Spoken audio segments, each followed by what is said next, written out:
Thanks for staying with us at STL Live. I'm Sarah Thompson, and we're learning more about the Mosaics Fine Art Festival. And joining me now is photographer Joe Kopp. How are you doing? Well, I'm doing great. Thanks for having me. Yeah, absolutely. It's great to have you back in studio again. And how many years is this that you're participating in the Mosaics Fine Art Festival? This is my 4th year. This is Juried artist. And as I asked Richard, how did last year treat you? Oh, last year was great. I don't want to repeat everything he said, but the weather was good. Good sales. I was in an excellent booth location, so it was really good for me. I really enjoyed it. Yeah, well, thank you so much for bringing some of your photography, your work here, and I know we showed some of it earlier on the screen. I want to kind of get into some of your work and ask you about it, maybe starting off with, is it called astrophotography? Astrophotography is photography at night, okay, and involving the stars, so I do a lot of Milky Way shots. The one behind me is a Milky Way at Moab and Arches National Park. Okay. And that's at the North Window Arch. My friend Sapna would stand there for about 30 seconds at a time while my friend Jerry shined a flashlight on the arch.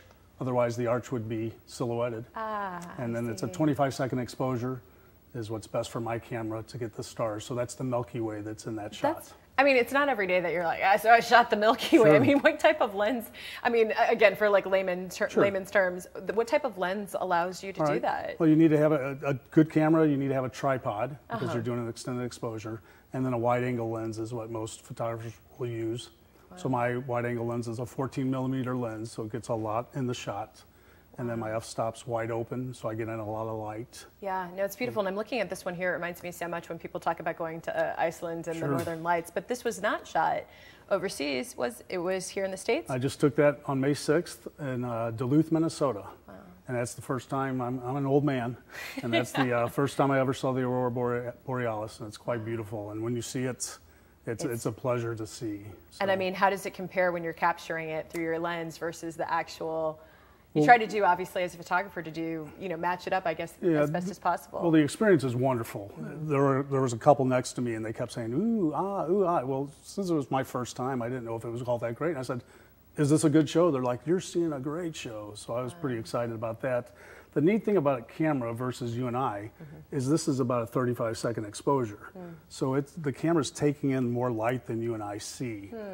So the camera can do things like even on the astrophotography, it's taking in more light than we see. So you can see it better through the camera than you can in real life. Yeah, that's that's a great way of looking at it. And thank you for explaining that. And then we've got more of your close-up shots, sunflowers that here in Missouri? Actually, I just got that a couple weeks ago on the way home from Canada, and it's in South Dakota. Wow. And South Dakota is loaded with sunflower fields. It's very beautiful. And then what about this one with the creek? The one with that's at Merrimack Springs, and that's the dam, the old dam. We had, the flood a couple of years ago in December. So the dam now does not have the moss on it, so it's not quite as pretty right now. So, and that's a 1.5-second exposure, again, using a tripod. And so that's what smooths the water out, so it gets kind of a silky look.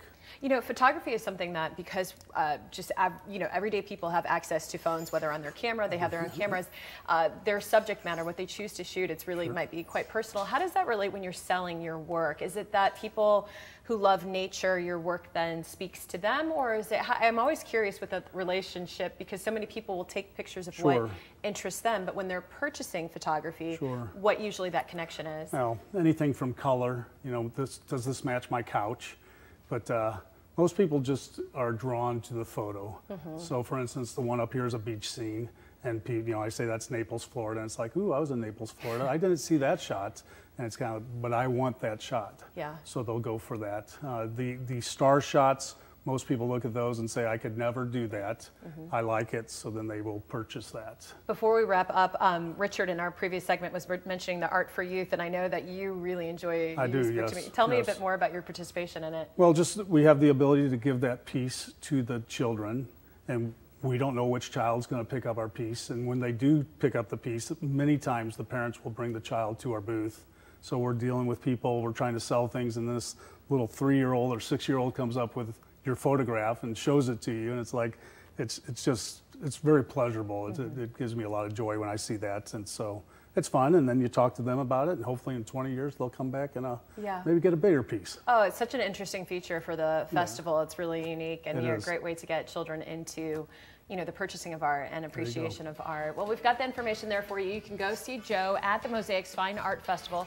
It's coming up next weekend, September 14th through 16th on historic North Main Street in St. Charles, Missouri. You can head to stcharlesmosaics.org to get all the details, a listing of all the different artists from 18 different states that are participating, including Joe, and get all the details and times and about parking. Again, stcharlesmosaics.org. Thank you again for being here. I enjoyed it. All right, we're going to have more STL Live right after this. Please stay with us.